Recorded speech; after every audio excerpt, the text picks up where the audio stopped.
করেছেন, সারা এই প্রচারে মানুষের সাড়া কিরম পেয়েছেন আর আগামী দিনে কি করতে চলেছেন? দেখা যাচ্ছে আপনি বিধায়ক হতে চলেছেন। 17 মার্চ আমার নাম ঘোষণা হয়েছে, সেদিন থেকে আমি উত্তর হাওড়ায় বিভিন্ন এলাকায়, গলিতে, অঞ্চলে অঞ্চলে, ওয়ার্ডে ওয়ার্ডে গেছি।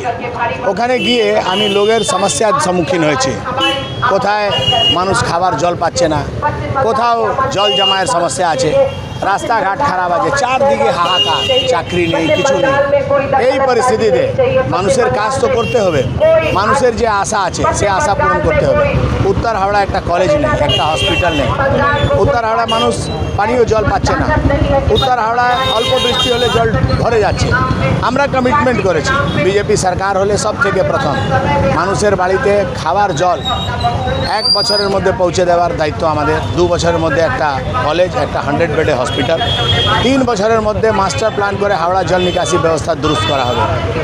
উত্তর হাওড়ার সব থেকে বিরাট যেটা পরিচয় নাম হাওড়া স্টেশন, হাওড়া ব্রিজ, সেই সংলগ্ন এলাকায় যে bus terminal area, world class bus terminal বানিয়ে আমরা মানুষকে উপহার দেব। মানুষ নিজের উপরে গর্ববোধ করবে যে আমি হাওড়ায় থাকি, উত্তর হাওড়ায় থাকি। ল অ্যান্ড অর্ডার ঠিক করতে হবে, মহিলা সুরক্ষা আমাদের গ্যারেন্টির বিষয় আছে। এই সমস্ত বিষয় নিয়ে আমরা বাড়ি বাড়ি গেছি, এলাকায় এলাকায় গেছি। টিএমসির কাছে লোকের খুব রাগ আছে, ক্ষোভ আছে। 15 বছরের একটা সরকার মানুষকে ন্যূনতম যে পরিষেবা সে দিতে পারিনি, তার জন্য এবার মানুষ পরিবর্তন করার মুডে আছে। এবার পরিবর্তন হবে। আজকে আমাদের প্রচারের শেষের দিকে মিঠুন চক্রবর্তী মহাগুরু আসবেন, এসে শীতলা মন্দির পর্যন্ত উনি রোড শো করবেন, মানুষের কাছে আবেদন করবেন। আজকে আমরা আমাদের প্রচার আজকে বিকেল 5টায় শেষ করব। দাদা, মানুষের একটা অভিযোগ আছে, যেমন কি আপনারা বলে তো এখন যাচ্ছে, লেকিন জেতার পর যখন আপনারা সব ভুলে যান, করেন না? না, আমরা তো জিতিনি। যারা 3 বার জিতেছে তাদের এই প্রশ্নের আপনার উত্তর তো দেবে যারা জিতেছে।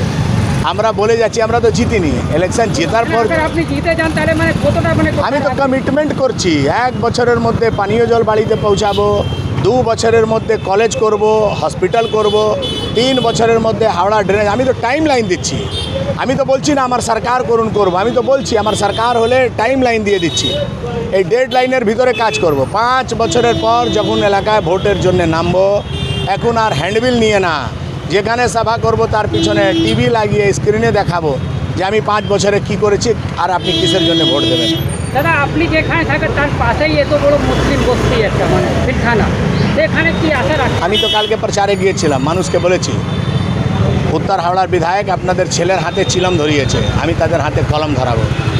উত্তর হাওড়াকে গুন্ডা মুক্ত করব।